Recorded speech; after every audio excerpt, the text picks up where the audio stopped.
pessoal, sejam muito bem-vindos a mais um episódio do Na Trilha Cast. Hoje nós estamos aqui para falar de uma carreira super inusitada, que todo mundo fica muito curioso, mas no fundo, não sabe o que é, o que faz, como começa. E nós trouxemos dois especialistas queridíssimos para esse bate-papo. Então, Felipe, seja super bem-vindo. O Felipe é especialista e consultor na área de relações institucionais e governamentais. Seja bem-vindo. Obrigado, Pri. É um prazer estar aqui. Obrigada. E a Mari também, Mari Jacob, que é diretora jurídica e de relações governamentais na Memed. Seja super bem-vinda, Mari. Muito obrigada. Enfim, é um prazer estar aqui conversando com vocês sobre nossa carreira incrível e super legal. Ai, que bom. Vocês já viram que são apaixonados. É difícil a gente trazer uma pessoa aqui, né, gente, que os olhinhos não brilhem. Então, hoje a gente tá aqui para falar sobre essa área. E eu gosto muito de começar com trajetória. E eu queria trazer isso aqui para a mesa agora. Como foi esse encontro com a área de relações institucionais para você a área de relações governamentais? Começa pra gente aí, Fê. Eu acho que assim, a área... Não é que eu comecei na área, eu descobri que eu fazia a área. Boa. Então, não foi algo que eu falei, olha, eu quero fazer isso. Uhum. Não. Eu já tenho 10 anos de experiência, fiquei 5 em jurídico tradicional, escritório, e 5 em fintech. E aí, nesse meio do caminho, principalmente nesses últimos 5 anos, eu percebi que eu atuava dentro de uma área de compliance e regulatório. Então, eu fui olhando e falei, gente, peraí, isso aqui está muito mais voltado para uma relação institucional, sim, em que a gente conecta pessoas, projetos, a parte regulatória, próprio relacionamento com o regulador, com o próprio legislativo, com outras associações e com associações congêneres. Olhei e falei, gente, peraí, isso é relações institucionais, isso não é só compliance. E aí eu comecei a ver que gosto mais disso. E aí a vida foi guiando, foi me levando, e agora eu tô começando esse novo passo de carreira, que é atuar como consultor em relações institucionais mesmo. Boa. Boa. E você, Mari? Pra mim foi parecido, assim, em alguma medida. Eu sempre gostei muito da confusão do que era direito público e do que era direito privado, assim. Sempre foi onde eu me encontrei na faculdade. Eu fui da primeira turma que teve direito constitucional no primeiro ano, na faculdade onde eu estudei, e foi a disciplina que eu adorei. Então, assim, eu gostava das disciplinas de direito público, mas ao mesmo tempo estava procurando aonde é que aquilo seria útil no mercado profissional. Legal. E aí, meu primeiro encanto foi direito administrativo, eu fui fazer pesquisa, né? E aí, quando eu fui fazer pesquisa, estágio, também testei muito na época da faculdade. Eu fiz estágio pesquisa acadêmica, eu fiz estágio em instituições públicas, no Ministério Público, fiz estágio em escritório de direito público regulatório e me encontrei nessa confusão, assim, de como é que as normas surgem, de como é que as normas podem ser mudadas, né? Aquela coisa da faculdade de direito de a lei tá posta, mas como é que a lei pode ser modificada? E ali eu entendi que tinha uma carreira, acho que assim, quando eu comecei lá em 2012, isso não era tão claro, né? A gente tinha uma questão ali do que era o papel do profissional do direito dentro da formação das leis, e eu confesso que era um papel muito diminuído, né? Sim. Até que a gente entendeu que quando a gente participava de uma consulta pública, de uma audiência pública por um cliente, a gente estava indo além do papel do jurista tradicional. Sim. E que tinha outras profissões, elas tinham técnicas que faltavam eventualmente ali na nossa faculdade e que podia ser aprimorada. E aí foi atrás disso que eu fui buscar. Então, por exemplo, legística é algo que a faculdade de Direito não ensina. Assim, e aí você precisa procurar fora, precisa procurar com o pessoal da ciência política, precisa procurar com o pessoal que é técnico legislativo. E aí, nisso eu, assim, gente, me achei no direito, gostei muito, sempre fui uma pessoa das teorias gerais e não necessariamente do direito civil 5. Então, assim, gostava de teoria geral do direito, teoria geral do processo, teoria geral do direito penal. E isso foi muito útil, assim, para essa base, para conseguir deslanchar e ir para frente, assim. E aí eu passei tanto por escritório de advocacia, que já era especialista em policy, né? Em estudar política pública, nesse momento de elaboração da lei. E depois vim fazer isso in-house dentro de uma startup. E aí, eventualmente, a gente vai conversando sobre isso. Mas a ideia é um pouco essa, assim, né? A ideia é como as leis, elas existem, né? E como é que a gente faz para as leis serem melhores, para as regras serem melhores. Como é que a gente entende o sistema político brasileiro, assim, que enfim, é muito difícil, mas ao mesmo tempo acho que a gente tem um papel na melhoria das normas essencial. Completo. Eu acho muito legal você trazer esse gancho, porque eu falo que essa nova, vamos chamar assim, essa nova era de carreiras no direito, ela traz um papel muito mais construtivo do profissional, construtivo de cenários, de possibilidades, para os negócios, para a questão legislativa, do que um papel reativo. Então, eu sentia que o profissional do direito, eu não sei se vocês concordam comigo, mas eu sentia que era como se a gente formasse em direito, a gente sentasse na cadeira e esperasse a demanda chegar. Aquela demanda chegaria até a gente. E agora é como se a gente estivesse construindo. Sabe aquele ideal que muitos têm, eu tinha também, de... eu quero fazer direito para impactar, para fazer diferença, para construir um mundo melhor. É meio ilusório, mas é um sentimento interessante para quem nutre isso no direito. E eu sinto que a área hoje de relações institucionais, ela vem para criar esse impacto real, porque a gente está falando em mudança de cenário, mudança real de relacionamento social, enfim, de negócios. Como que vocês hoje podem trazer algo nesse sentido, assim, de... Como que vocês veem a área de relações institucionais e governamentais modificando realmente, impactando ali a sociedade, os negócios, enfim? Tem uma coisa pra mim, assim, que... Esse exemplo não é meu, né? Enfim, professor Felipe de Paula, que é professor de RIG em algumas instituições. Mas, assim, a legislação, se a gente for tirar uma foto... Assim, se a gente for pegar a legislação, ela não é uma foto, né? É um filme. A legislação, ela vai mudando. Quando você é um profissional de RIG, você é um agente ativo desse filme. Então, assim... E aí, é claro que depende um pouco das instituições que você representa, enfim. Você pode contribuir para esse roteiro.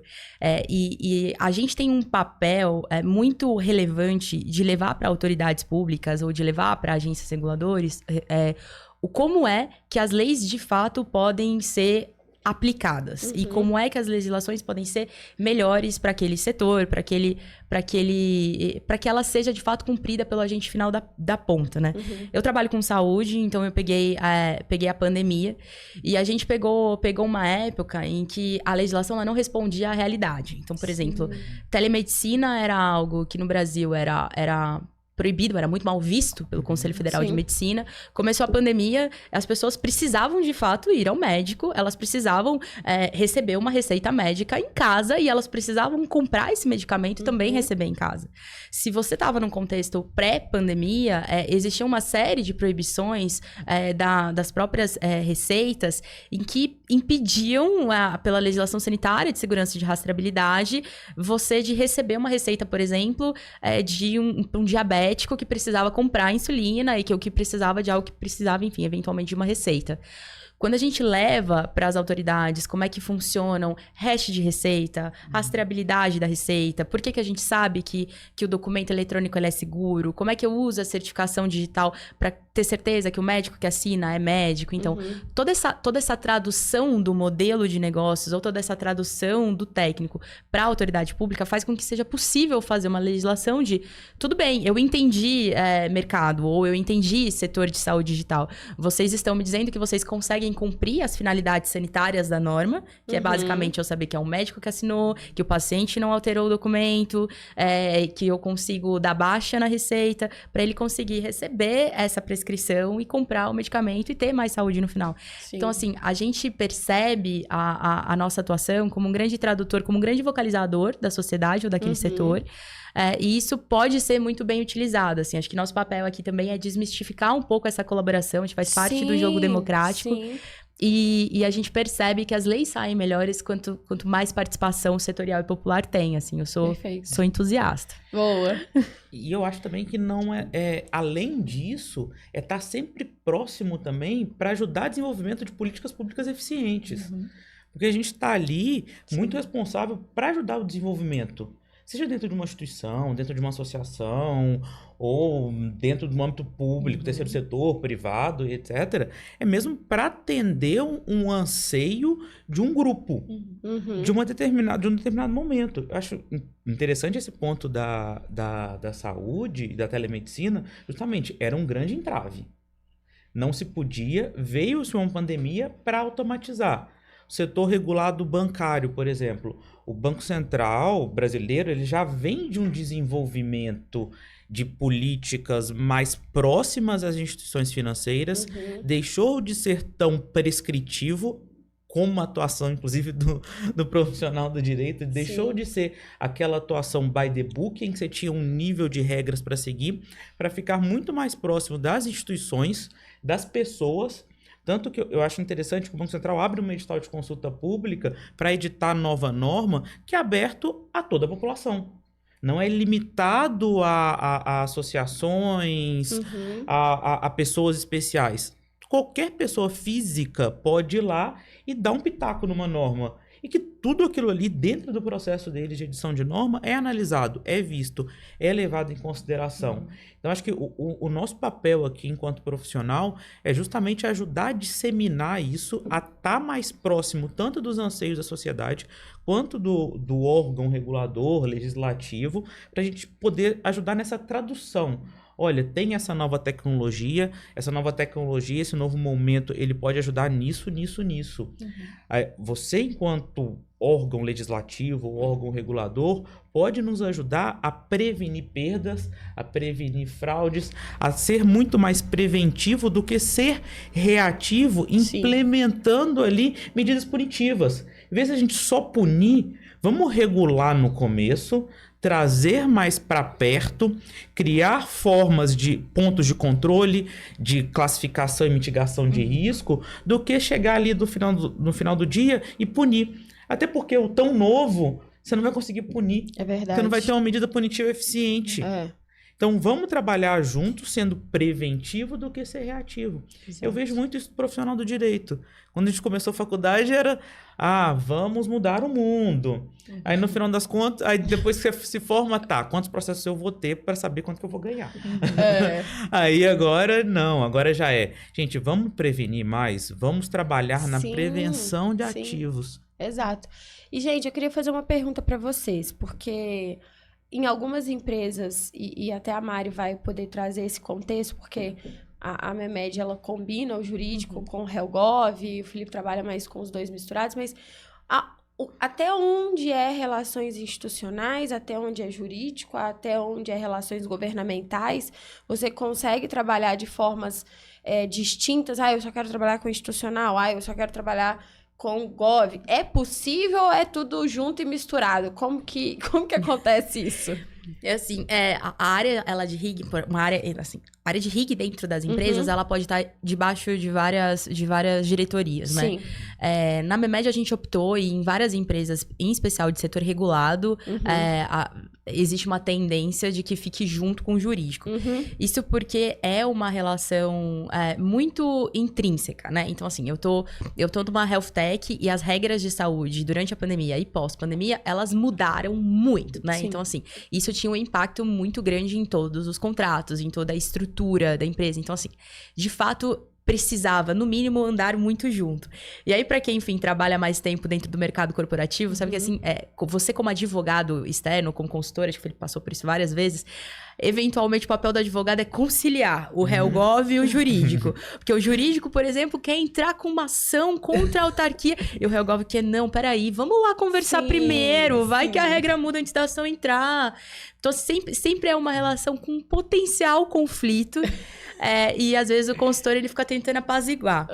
Como a empresa regulada, ela assim, a mesma autoridade reguladora que vai aplicar a multa é a que vai abrir o edital de consulta pública e é a mesma diretoria que vai votar, a gente decidiu correr o risco de fazer junto. Então, a gente sempre tenta ficar um passo à frente do que a legislação vai ver. Então, se abre um edital de consulta pública para uma nova, na Anvisa a gente chama de RDC, que é a resolução da diretoria colegiada, a gente já deixa, de alguma forma, os nossos contratos semi-prontos, que a gente sabe que em 6, 7 meses a legislação pode mudar.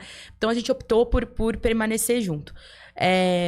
é muito interessante quando é um profissional do direito que faz relações governamentais ou quando é um profissional de outra área. Eu lido, por exemplo, com um pessoal de relações internacionais, com jornalistas, com pessoas de outras formações. Em geral, um bom profissional de HelpGov que trabalha em setores mais regulados, saúde, bancário, educação, enfim, eles acabam meio que sendo advogados sem ser. Sim. Porque eles precisam conhecer muito de regras jurídicas, em especial regras de legística, de elaboração de legislação e tudo mais. Mas eles tendem a ser um pouco mais políticos e menos jurídicos, Perfeito. né? Então, eu gosto de trabalhar com advogados, acho que, enfim, é uma preferência pessoal quando eu contrato minha equipe, porque é um pessoal que já vem com uma base muito clara de competência no sentido do o que cada pessoa pode fazer o quê. Sim. Então, não é, por exemplo, uma pessoa que vai... Eu vou dar um exemplo... um exemplo real, né? Então, por exemplo, eu quero regulamentar a plantação de cannabis no Brasil. Sim. Eu bato na porta da Anvisa ou eu bato na porta do MAPA, que é um órgão do Ministério da Agricultura, né? Ali eu bato na porta do Congresso Nacional ou eu vou direto no presidente? Para quem que eu peço? Né? Sim. Em geral, um profissional do direito, ele tem mais habilidade, ele tem uma formação mais voltada para saber o que pedir para quem. Sim. E o profissional de relações institucionais formado em jornalismo, em relações públicas, ele tem mais habilidade, cientista político, ele tem mais habilidade de jogo de político do tudo bem, eu posso pedir para o Ministério da Agricultura, mas eu também posso usar ali um deputado ou eventualmente até um prefeito, um governador para fazer uma pressão política em cima de uma competência que vai sair dali. Então, assim, dá para separar. Perfeito. No mundo ideal, eles andam, no mínimo, muito juntos. No mundo real, existe muita confusão ali entre as duas áreas e a gente que se vire pra resolver. Eu adorei essa parte do mundo real, né? Acho que o mundo real ali tem... E trazendo a parte pro mundo real, eu acho que tem muito... Eu já vi de várias formas. Eu já vi empresas que estão juntos, empresas que estão separadas, empresas que são equipe. É uma pessoa que faz tudo, que faz jurídico, gov, regulatório, institucional, compliance, que faz toda essa frente. Acho que não tem uma... Não sei se eu vejo um modelo, não tem uma regra. Vai depender muito do porte, do tamanho da empresa. Existem empresas que estão totalmente segregadas, que vai ter uma diretoria específica para HelpGov. Sim. Tem empresas que tá tudo dentro de uma instituição só. Não sei se tem uma forma de bolo mesmo para falar, é melhor aqui, é melhor aquilo. Tem empresa que faz HelpGov e não percebe que é HelpGov. Sim, faz sem nenhuma estrutura, sem nenhuma elaboração. A gente acaba caindo ali meio de paraquedas. Você faz uma congênere, tá numa área meio congênere ali, precisa fazer um relacionamento. Então, acho que depende mesmo do modelo de atuação da empresa, do segmento. E esse institucional, ele vem para uma frente mais... setor privado, porque o Gov já acredito que tenha ficado claro para todo mundo. E esse institucional, ele vem mais frente com entidades privadas? Como que funciona essa parte mais específica? O institucional, ele tá mais voltado para negócio. Então, é viabilizar negócio. Acho que independente se o negócio ele se dá com o setor privado ou se o negócio se dá com o setor público. Perfeito. Tem o desenvolvimento ali do interesse também daquela instituição frente a um órgão público para o desenvolvimento de uma norma, para o desenvolvimento de uma lei. Então, assim, tem essa interação, mas tem muita interação entre áreas. A relação institucional é um grande estrategista que vai conectar áreas comercial, marketing, operacional, para desenvolver projetos que são de interesse do negócio. Perfeito. E muitas vezes esse projeto ele pode bater com o público ou ele pode bater com o privado. Então, eu falo que o profissional de relações institucionais é o cara que vai estar ali conectando pessoas e conectando áreas e desenvolvendo processos estratégicos. Tanto que uma grande habilidade para mim do profissional de relações institucionais, eu não posso falar RI, porque RI é relação com o investidor. E relações internacionais. E relações internacionais. Então, o profissional de relações institucionais, ele é aquela pessoa que tem que ter uma comunicação muito eficiente, tem que saber fazer uma análise de dados muito eficiente, ser um grande PMO, também para conectar projetos, conectar pessoas. Então, aquela pessoa que vai gostar de fazer conexões e de desenvolver negócios. O grande... Eu me encontrei muito na parte de relações institucionais porque eu gosto de desenvolver negócios. Pegar negócios que estão começando, um negócio que tem um puta potencial de crescimento e ajudar nesse desenvolvimento. De fazer mesmo essa ponte, de fazer mesmo essa conexão. Perfeito, perfeito. Eu vou até pegar o gancho. O que você, Mari, habilidades? Hoje você já está numa posição de liderança, comentou aqui com a gente nos bastidores o quão difícil é contratar pessoas nessa área. O que você identifica como necessário para um profissional? Eu acho que para um profissional de relação institucional e relações governamentais, a primeira coisa, ele precisa ter uma base muito sólida. E uma base generalista sólida, né? Assim, que você possa eventualmente aprofundar.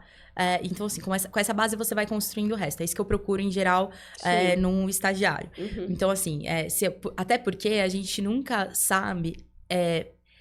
em que tipo de projeto e com quem você vai precisar sentar para conversar. Então, até ontem eu estava falando com a Anvisa e aí, de repente, eu preciso falar sobre reforma tributária. Sim. Então, precisa ser aquela pessoa que não odeie nada, né? E que curta as coisas. Então, é muito interessante. Que seja curioso, assim, e que esteja aberto para sempre estar se adaptando, né? Exato.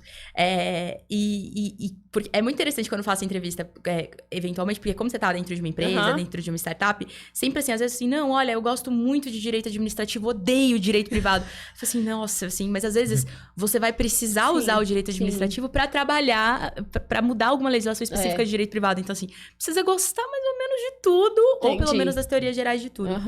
Uma outra coisa, assim, trabalhar com relações governamentais e relações institucionais, ela pode ser, e aí pensando mais em características pessoais, enfim, em outras habilidades, pode ser muito angustiante, porque você trabalha muito, você faz bastante relacionamento, mas ao mesmo tempo os resultados eles são vistos depois, assim. Perfeito. Uma área de RIG, ela é muito bem sucedida quando quase ninguém lembra dela. Porque quando deu problema, mudou uma legislação que acabou com o seu modelo de negócio, né? Aí que sinal que o trabalho foi tão bom.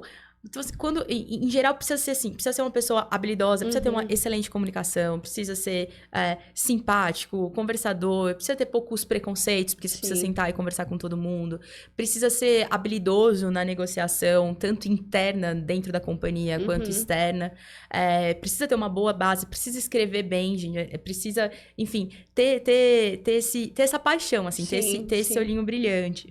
E precisa ir além da faculdade. Porque a gente não tem processo legislativo na faculdade. A gente não tem... Negociação na faculdade. Mediação. Faculdade. Mediação. Então, assim, a gente sempre... Quando a gente contrata, e assim, tanto a gente na MEMED, quanto a gente quanto no escritório, quando eu tava no escritório, a gente contrata, a gente sabe que a gente vai contratar alguém pra treinar, né? Perfeito. Pra aprender como é que funciona, o que é destaque, o que é votação de destaque, enfim, é super confuso. Por que o sim pro destaque, não pro texto, não pro destaque, sim pro... Enfim, é sempre bastante confuso. Então, a gente sabe que a gente vai ensinar o jogo ali do processo. Também são... As normas de processo legislativo, elas mudam muito. Então, também precisa ser uma pessoa curiosa, enfim... E eu acho, no fundo, que precisa gostar um pouquinho de política, assim. Precisa gostar do ambiente, precisa gostar de teoria geral, enfim. Eu sou... acho que para quem gosta de política, não eventualmente política partidária, mas de política do jogo, de como as regras são feitas, vai se encontrar. Assim. Perfeito. Quem gosta de caos, quem se alimenta de caos, vai adorar. Gente, queria trazer um assunto para a mesa aqui. A questão do lobby.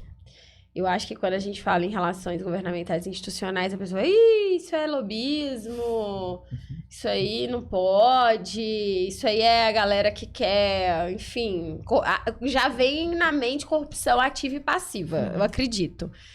Cara, conta pra gente essa questão do lobby, desmascara, quebra esse paradigma do lobby, fala onde pra ele, eventualmente, onde ele se encontra e como ele se encontra dentro dessa área. Eu acho que até complementando o que você falou, o profissional ele tem que ter também um princípio, uma base principiológica de princípios próprios muito fortes. E pegando esse gancho do lobby, é ser um profissional ético e transparente. Porque é um meio complicado de se lidar, é um meio que pode sim ter casos em que alguém te peça algum favor, algum dinheiro, alguma coisa. Mas é um meio que o profissional que está ali fazendo essa interlocução depende dele ser íntegro e ser ético e não perpetuar também determinadas condutas ilegais. Então, eu vejo muito desta parte de ser a base também do profissional, de ser profissional ético e íntegro. E eu acho que o lobby é algo que é muito hollywoodiano ainda a forma como se apresentou, de ser o centro da corrupção.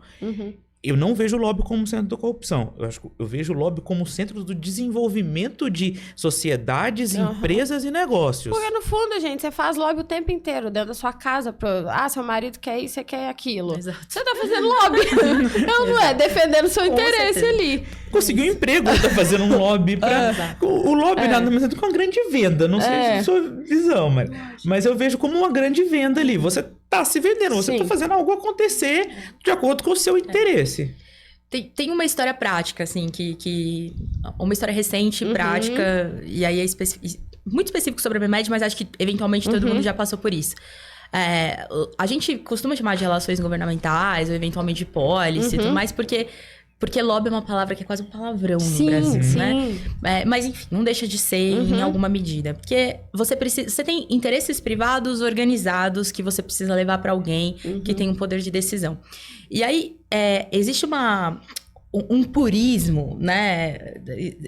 Que é cínico, porque a gente sabe que não é assim, não é para ser puro, né? Acho que assim, boas legislações, elas são feitas no debate, no impasse, com todas as cartas limpas na mesa. E aí isso que eu gosto muito em relações governamentais os interesses, eles são organizados e eles são muito claros em quem tá defendendo o quê, para quem, e o resultado é uma legislação democrática, votada e N outras situações. Então, participação popular, participação setorial, inclusive lobby de ONG de terceiro setor, é algo bom para a legislação. Acho que é um princípio, para mim, é muito claro como as legislações com grande participação popular, elas são melhores. Sim. E aí, tem um exemplo que a gente passou recentemente, que assim, logo no comecinho da pandemia, tinha as prescrições eletrônicas, as receitas médicas digitais, vieram algumas regras específicas sobre elas. E elas sempre vinham com o documento, a receita médica em PDF, em PDF, Aí um dia, né, enfim, eu tava conversando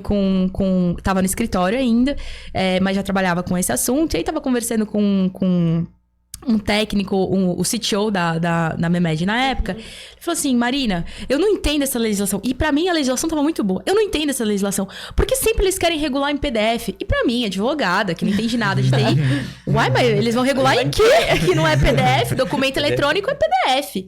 Não, Marina, PDF é isso aqui. PDF é um formato do meio eletrônico, mas as receitas em PDF, elas não são as melhores. É melhor que seja em JSON, em HTML, em Fire, e não sei o que. Falou um monte de sigla que eu fazia a menor ideia do que significava, mas ele me mostrou que o PDF é um formato, mas que a regulação ela era boa. Sim. Mas o formato eletrônico ele era já fadado a ficar preso, porque enfim, existiriam evoluções tecnológicas e que a intenção da companhia naquele momento não era o ponto PDF, era meio eletrônico para conseguir inovar, colocar link, colocar, enfim, várias outras coisas que... Colocar link não, né? Colocar vídeo, enfim, não entendo nada de eletrônico, tô aprendendo também. E que o ponto PDF, na verdade, você estava fechando um modelo de negócio. Para mim, ali dentro da companhia, escutando isso, era óbvio. Sim. Pro gestor que estava escrevendo, pra pessoa que estava fazendo a legislação, aquilo não era óbvio. Ele também lia o ponto PDF. Sim. Aí a gente levou, fez várias reuniões falando assim, olha, legislação tá legal, mas ao invés de falar a receita médica em PDF, vamos falar de receita médica em meio eletrônico, receita médica em suporte digital.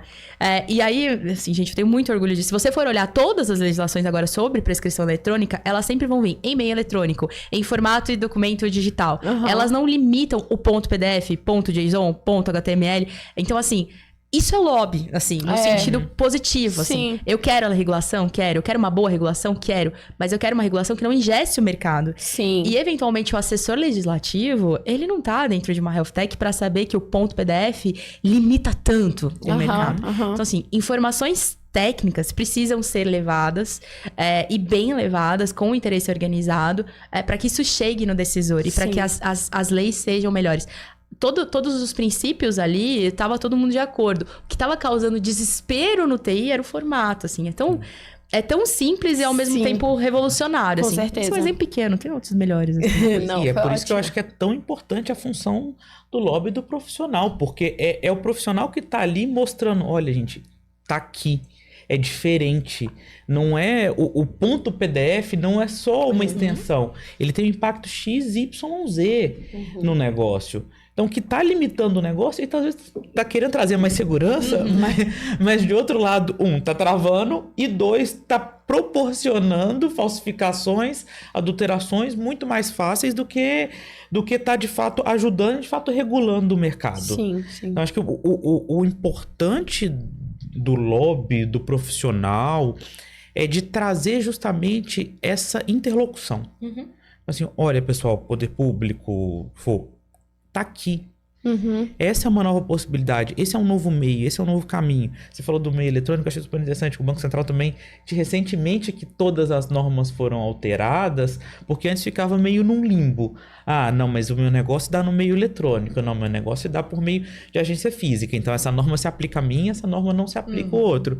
Aí veio agora e alterou tudo para os negócios realizados. Se por meio eletrônico ou físico. Então, alterou-se a norma para ter uma aplicabilidade muito maior. Perfeito. E ali, muito do relacionamento que foi se construindo com entidades e associações. Para a gente ficar mais perto ali, mostrando, não, o mercado agora mudou. O mercado agora não. Gente, a gente está falando de tokenização. Então, como é que a gente está no momento de tokenização, blockchain, real digital, consultas online, cirurgias robóticas.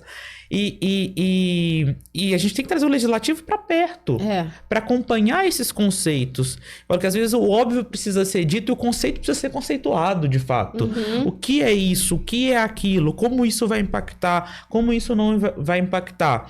E se você tiver uma visão limitada ou uma visão de que eu só vou escrever a lei e pronto, e acabou, e não conhecer do anseio do mercado, da necessidade de inovação do mercado, muitas das vezes vai sair uma lei que, por excelência, já vai sair uma lei ultrapassada. Já vai sair uma lei que está travada. E o profissional está aqui para ajudar nesse desenvolvimento social, não é nem legislativo tão somente. É, de fato, ajudar a sociedade a construir algo melhor. Perfeito.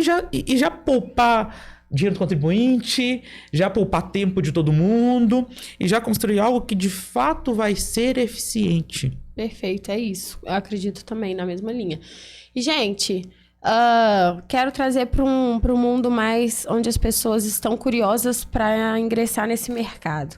A Mari trouxe, você já tinha se encontrado na faculdade, você trilhou uma jornada desde então para esse caminho. Mas eu acredito que muitas pessoas vão conhecer essa carreira nesse exato momento e vendo a gente, escutando esse bate-papo, eu falar, cara, acho que isso pode fazer sentido para mim. Como? Para a pessoa que está na graduação e quer trilhar esse caminho, o que essa pessoa precisa fazer? E para a pessoa que descobriu tardiamente e de repente quer virar ali para chegar nisso profissionalmente, o que essas pessoas precisam fazer? Eu acho que, assim, eu vou falar coisas que brilham meus olhos quando eu recebo currículos, assim. É muito... Eu sei que fazer transição de carreira, enfim, e na graduação é difícil, eventualmente, você fazer cursos pagos, então tem algumas dicas gratuitas. Existe o Instituto Saberes, que é do próprio Senado Federal e que dá cursos gratuitos sobre processo legislativo, regimento interno, técnicas de negociação política, algumas coisas assim. E é gratuito, tá no site do Senado Federal, se você vai em cursos. Geralmente, eu sei que as pessoas que, por exemplo, são graduandos de faculdade, que queiram se interessar no assunto, que fizeram esses cursos, em geral, isso me chama bastante atenção. Porque, enfim, você tem ali como aplicar, como estudar coisas que vão além da faculdade. Um outro caminho bacana, né, sempre é a assessoria legislativa. Então, enfim, um bom start é dar uma passada dentro do governo em assessoria legislativa, e aí são cargos que aí depende um pouquinho da cidade que a pessoa tá, pode ser, enfim, cargos que você vai lá distribuir currículo mesmo dentro da Assembleia Legislativa. E aí um segundo ponto é ficar perto de associações de profissionais de HelGov para conhecer essas vagas. Então, a gente tem, por exemplo, Mulheres em HelGov, o iHelGov, tem várias associações em que você vai, enfim, também construindo relacionamento e conhecendo outras pessoas. Para profissionais um pouquinho mais experientes e que já consigam fazer uma transição de carreira e são profissionais do direito, eu acho bacana procurar empresas, associações, ou enfim, quando você não vai via concurso público, né, que também é uma opção, procurar empresas reguladas ou associações reguladas que já façam sentido na sua trajetória profissional. Legal. Então, por exemplo, se você é um advogado que trabalhou muito tempo com direito, não sei, com direito administrativo, procurar uma posição de HelGov dentro de uma concessionária, dentro de algumas empresas privadas, porque a nossa experiência, mesmo que não seja, sei lá, você é um advogado de contratos, muito específico, essa experiência ela é muito válida dentro do nosso setor, assim, para pessoas especialistas que já passaram por outros setores, assim, é muito bacana. Então, por exemplo, a gente teve uma recente contratação de uma pessoa que ela trabalhava bastante com direito médico. Então, assim, foi uma transição de carreira para HelGov e foi... assim, foi excepcional a experiência que ela tinha defendendo médico para depois chegar no Conselho Federal de Medicina, no CREMESP e conversar sobre elaborações de novas normas, considerando que ela já tinha visto. Então, assim, aproveitar a trajetória para fazer esse passinho, né, essa mudança de carreira e aí, eventualmente, procurar cursos específicos de relações governamentais. Tem, enfim, várias pós-graduações que são curtas e que dá para fazer. Existe uma carência um pouco de profissionais. Há um tempo... É uma profissão que tem sido melhor remunerada cada vez. É uma boa opção de carreira, sinceramente, eu acredito. E a gente passou da fase, aí eu não sei se o Felipe concorda comigo, de que, assim, profissional de HelGov procurado vai ser o que tem o tio político. Agora a gente tá procurando gente que saiba mexer em alguns sistemas mais tecnológicos, em algumas outras coisas. Então... tem oportunidade, tem muita vaga. É verdade que tem mais vaga para pessoas com um pouquinho mais de experiência, mas como entrante no mercado, assim, e com um pouquinho mais de foco, assim, nos estudos de especialização, tem bastante coisa legal para desenvolver. Acho que é isso, assim, acho que, enfim, eu tô tentando lembrar de todos os colegas que procuram, assim, e fazer seu currículo circular. Acho que o primeiro lobby é o seu próprio, assim, vai rolar. E Felipe, para você especificamente, eu acho que eu queria designar a pergunta no sentido de, talvez a pessoa já esteja trabalhando em um determinado setor e a empresa não tenha a área de relações institucionais e governamentais. Como que ela pode ir aproveitando onde ela tá para ela conseguir alguma experiência para, quem sabe, né, ou desenvolver o próprio setor ali dentro da empresa ou ter uma visibilidade maior para o mercado, para essa área? Acho que é justamente... pegando um pouco do que você falou das hard skills, eu acho que pegar uma soft skill que é proatividade. Sim. Então, é uma pessoa que é proativa, que já vê aquele gap, já vê aquele ponto cego daquela empresa indeterminada naquele ponto de HelGov e começar a desenvolver aquilo. Então, eu tenho uma skill técnica aliado a uma soft skill de proatividade, comunicação, escuta, negociação e começar a ver que, olha, tem um novo caminho. Sim. Eu tenho uma possibilidade aqui e eu quero fazer disso a minha trilha, a minha carreira. Então, olhando essa possibilidade, olhando o mercado, olhando onde essa empresa está inserida, estou inserida dentro de um mercado regulado? Tô. Tem alguém que fala com o regulador? Aqui dentro não. Eu tenho alguns interesses negociais que eu estou olhando o mercado e não, aqui dentro do meu negócio não está sendo discutido, não está sendo debatido. Eu abro o jornal e vejo que estão discutindo um tema que é super pertinente, que vai impactar no meu negócio. Então, será que eu tenho que desenvolver essa área aqui dentro, trazer Legal. essa negociação? Então, eu acho que é sempre olhar a oportunidade e não deixar a oportunidade passar. Se a pessoa já está dentro de um negócio, já tá dentro de uma empresa ou de um escritório, em que não tem essa frente... E eu aproveitei muito isso na minha trajetória. Então, eu sempre fui vendo, olha, não tem essa frente aqui no escritório, por exemplo, que a gente precisa desenvolver. Vamos desenvolver? Eu vou desenvolver isso, não vou deixar de entregar o que eu tenho que entregar, mas eu acho que isso vai trazer valor ao negócio. Quando você começa a executar, a traduzir isso em KPIs, em números, em resultados, você começa a se desenvolver numa nova carreira que você não percebe que está acontecendo. Isso aconteceu comigo 2 vezes, no mínimo. Então, você começa a entregar, a fazer daquilo dar certo. Exato. Então, é querer fazer, sabe? Acho que principalmente querer fazer e olhar que tem sim uma possibilidade, independente da posição que você tá. Se você é um estagiário, se você é um júnior, pleno, sênior, diretor, gerente, o que for... É importante você querer fazer aquilo acontecer. Perfeito. E você fazendo isso acontecendo, eu acho que o resultado vem. Sabe uma coisa que eu acho muito bacana, até para advogado autônomo, assim, tem uma questão de tradução mesmo, né? Do profissional jurídico e do profissional de Helgov. Então, por exemplo, você tem uma legislação que foi aprovada na Câmara. E aí aquilo desespera, teu cliente liga e aí fala assim, não, é só um projeto de lei. Acho que dá. E aí, juntando assim, acho que dá para ser o tradutor. Não, olha, foi aprovado na Câmara, ainda vai para o Senado. Sim. No Senado você tem uma tendência XYZ, depois ainda vai para a sanção presidencial. Você tem algum problema que você quer endereçar para algum senador para tentar trocar? Então, acho que tem um oferecimento de serviço adicional ali, né? De depois que você conhece como funcionam as regras do jogo e de como você consegue atuar, que é carente, assim, como um oferecimento de novos serviços, assim. Em geral, as empresas, quando elas já não são fundadas com essa cabeça, elas são atropeladas pela necessidade de Helgov ou elas fazem sem perceber. Então, por exemplo, você tem um escritório de advocacia que contribui para uma consulta pública, né? O que acontece depois da consulta pública, né? Será que eu preciso ir acompanhando, mando um relatório para o cliente, enfim. Tem muito serviço aí que a gente pagaria para ter, entende? Então, assim, tem uma coisa bem bacana que dá para explorar bastante na carreira. E eu gosto muito dessa palavra tradução. Não sei por onde começar, não sei por onde ir. Tá, gente, então vamos fazer um post no LinkedIn, por exemplo, traduzindo uma nova norma que tá saindo ou uma discussão legislativa que tá em alta. Que é uma experiência prática mesmo, né? De você pegar, olhar, trocar aquela parte técnica por algo muito mais claro. E aí, você já tá, de certa forma, aprendendo algo ali prático, né? Sim. E você tá mostrando sua experiência. Exato, também. Você não tá deixando de mostrar sua experiência e seu interesse também em atuar na área. Você vai receber esse currículo dessa pessoa, que você já olha, tá lidando com saúde, tá lidando com bancário. Já escreve bem sobre isso, tem um pensamento crítico interessante. Tem uma visão generalista que parece ser bem legal também. Então, aquele já é um profissional que já vai começar a se destacar. E uma dica que é sua, que eu acho super válida também, que é o trabalho voluntário. Sim, sempre. Então, o trabalho voluntário nessa área, gente, já... Nossa, tem muito.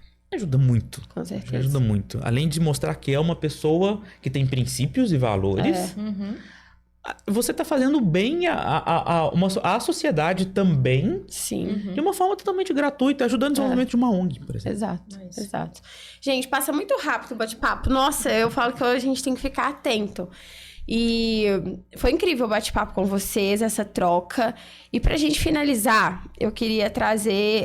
eu gosto sempre, assim, de pedir ao profissional que ele fale algo de importante, algo de marcante na carreira dele. Que ele fala, cara, isso aqui eu fiz e deu certo. Às vezes a gente costuma pedir, olha, fala o que não deu certo, mas eu quero mudar um pouco. O que você fez hoje? Você fala, cara... Sabe, eu repetiria isso e se eu pudesse eu falaria para as pessoas seguirem nesse mesmo caminho. Assim, eu não vou falar tanto sobre a carreira, eu vou falar sobre não desistir da carreira. Sim. Assim, eu sou mãe, eu tenho gêmeas que fizeram 8 anos, já 30 de julho. E eu engravidei no finalzinho do mestrado e tava louca pra ir pra Brasília trabalhar no governo, né? Mas eu fui mãe de gêmeas, assim, e não dava. O salário não pagava nem pra mim, e não fazia sentido ir pra Brasília naquele momento. E aí eu dei um pause, porque além de tudo, elas nasceram prematuras e elas passaram pro hospital. Então, Catarina e Valentina, um beijo pra vocês. Ai. E eu tava finalizando o mestrado em Direito e Desenvolvimento. E como elas foram, enfim, foram prematuras, ficaram no hospital, eu abdiquei de uma vaga que eu tava tentando lá pra cuidar um pouquinho delas. E aí, quando eu quis voltar pra carreira, depois de uma licença maternidade muito prolongada e enfim, várias outras coisas aconteceram, eu fui fazer uma entrevista. Eu vou citar o nome dela porque, enfim, foi uma mulher que mudou minha vida também, que é a Marina Lacerda. Hoje ela tá no governo agora. E ela fez uma entrevista pra eu entrar no escritório. E aí, como eu tinha, enfim, uma pausa na carreira jurídica, e a gente tava conversando na entrevista, eu tava muito nervosa. E, enfim, ela já conhecia meu currículo, a gente já tinha... Eu nunca não a conhecia, mas ela conhecia pessoas que me conheciam. E eu fui muito ansiosa conversar com ela, nervosa, morrendo de medo de justificar essa pausa na carreira pela maternidade. E aí, quando ela percebeu que eu tava muito nervosa, eu falei assim, Marina, tá tudo bem, assim... E aí ela me falou uma coisa que hoje eu entendo mais, né? Que assim, eu não acredito em trajetórias muito lineares. Tá tudo bem, assim. Me conta melhor quem é você, o que você gosta de fazer, o que você já estudou. E não fica com receio, porque eu sei que você foi mãe e entendi o pause na licença maternidade, mas deixa eu te dizer que se você fosse um homem que tivesse tirado um sabático no Nepal, você não tava tão nervosa e eventualmente foi ao mesmo tempo. Então, assim, eu entendi... Foi uma coisa muito boa que fizeram por mim. Não necessariamente que eu fiz, assim. E eu passei naquela vaga. E, enfim, isso foi essencial pra eu estar onde eu tava hoje. E essa conversa e essa coragem de voltar. E esse entender que... Tudo bem, eu não fui pra Brasília naquele momento. Mas eu estive com todas as pessoas depois. E hoje consigo, enfim, estar em Brasília o tempo todo. Foi muito importante, assim. Então, acho que quando a gente tá falando sobre trilhas de carreira, talvez seja o que eu mais queria deixar pras pessoas, assim, né? A vida tem ciclos, a sua vida pessoal importa muito. E a gente consegue... E hoje, acho que muita parte da resiliência... Minhas filhas ficaram em hospital por muito tempo. Então, muita parte da resiliência, muita parte do meu propósito de trabalhar em saúde tem a ver com aquilo que aconteceu naquele momento na minha vida. Então é isso, assim, acho que não desistam, acho que encontrem seu caminho e construam sua trajetória. E aí agora o orgulho é ser agente de mudança na vida de outra pessoa, como foram pra mim. Assim, acho que é isso. E você, Felipe? Nossa. Depois disso tá difícil, né? Depois disso, obrigado, gente. Mas eu acho que é muito isso que você falou, sabe? Não é demagogia, gente. Eu acho que é ter paciência. A gente quer, principalmente quando a gente tá começando, um resultado muito rápido. A gente quer crescer muito rápido, a gente quer se desenvolver muito rápido. A gente quer mostrar quem a gente não é. E eu acho que principalmente é dar o primeiro passo, saber que o primeiro passo não vai ser fácil e esperar. Sim. E nunca deixar de se atualizar, de se relacionar e principalmente ter paciência. É o esperar trabalhando, né? É o esperar trabalhando, é o esperar fazendo. É o esperar fazendo. É o esperar fazendo. Porque senão, não, fui lá, dei o primeiro passo, agora venha. Não vai vir. Não vem, não né? vem. Não cai do céu, gente. Então, assim, tem que se expor. Dar cara a tapa mesmo. É saber que, é isso que você falou, vão ter altos e baixos, vão ter ciclos. Nenhuma carreira é linear, nenhuma carreira é linda. E pra mim, o que fez total diferença foi desenvolva pessoalmente pra depois desenvolver a sua carreira. Sempre. Então, e a gente quer fazer o contrário. A gente quer desenvolver a carreira pra depois ser o pessoal. Eu li isso, hoje foi a frase que finalizou um livro que eu tava lendo sobre o ego ser seu maior inimigo. E essa frase bateu muito forte em mim, porque de fato foi isso. Eu tinha uma carreira em que eu tava no começo ali, tentando me desenvolver, e deixava o pessoal muito de lado. Eu fui desenvolver o meu pessoal e hoje eu vejo a diferença que é desenvolver o seu pessoal, desenvolver soft skills, desenvolver habilidades técnicas também que vão ajudar a você ser um profissional melhor. Sim. Então, olhe para o seu pessoal para que o seu profissional se desenvolva. Um tá ligado ao outro. Sempre. Gente, foi incrível esse bate-papo. Eu espero que muitas pessoas saiam apaixonadas por essa área, porque eu vejo uma crescente enorme, né? Ainda mais que a gente está falando agora cada vez mais de startups, de empresas aceleradas que vão precisar dessa parte legislativa. Enfim, foi um prazer e eu espero que a gente tenha muitos outros episódios aqui pra gente entrar em temas específicos, tá? Obrigada de coração, foi incrível. Conta com a gente, Pri. Foi incrível. Gente, obrigado. Beijo, deixa aqui nos comentários, as redes sociais, tanto da Mari quanto do Felipe, vão estar aqui na descrição. Se conecte com eles, tá? Deixa aqui nos comentários o que você achou desse bate-papo, porque é muito importante pra gente. Beijo, tchau. Obrigado.